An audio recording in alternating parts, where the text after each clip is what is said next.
Let's go into our working folder, look for a document with the name swatches.psd.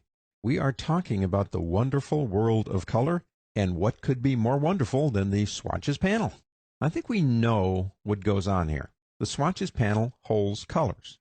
If we click on a color over here, it becomes the foreground color over here and becomes our painting color, our gradient color, whatever. But the Swatches panel to me can be very valuable because you can save your own specific sets of colors. Now this is a standard set.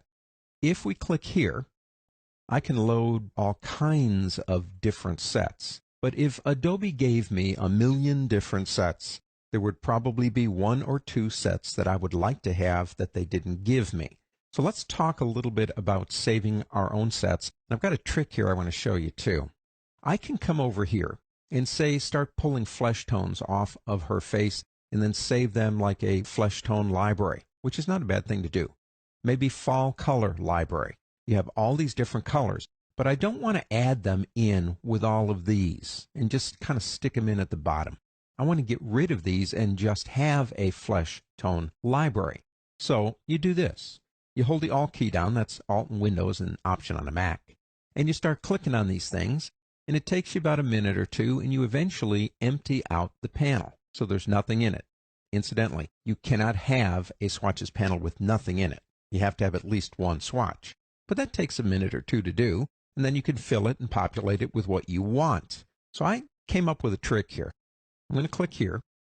I'm going to go down to Reset, take it back to the way it was. I don't want to append onto that.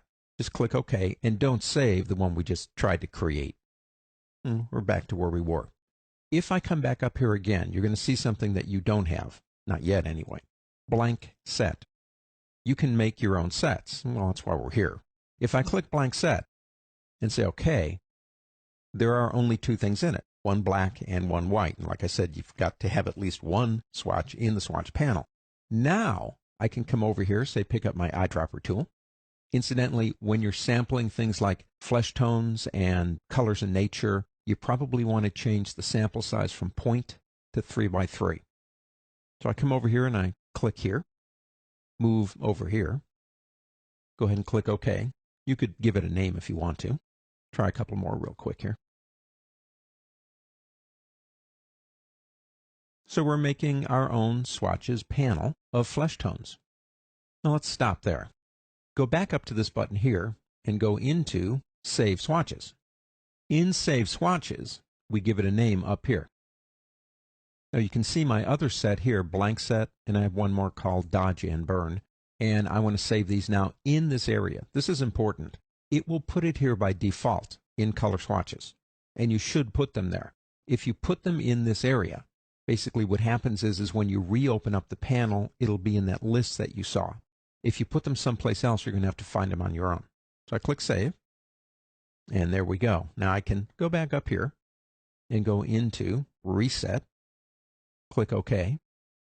In order for them to show up inside of the Swatches panel, you have to close and reopen Photoshop. So let me do that now for you real quick.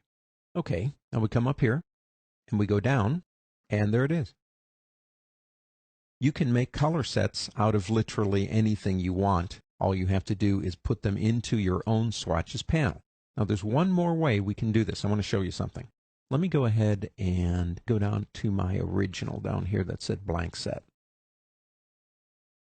Okay, so we're back to just those 2. Let's say you're working on a website.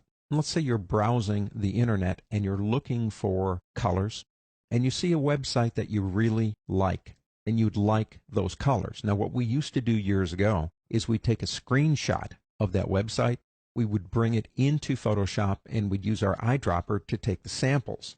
But you weren't really getting the exact colors. Watch this. Come up here and click Load Swatches. I'm going to go into and find a site that I work on that has HTML pages in it. And here they are. So I find a website that I like. I maneuver to it to get to it and click Open and watch what happens. It adds the colors that were on that website automatically to a swatch panel. I can then save this panel and use those colors as I see fit in my own designs. The Swatches panel, to me, is a very important part of working in color, obviously.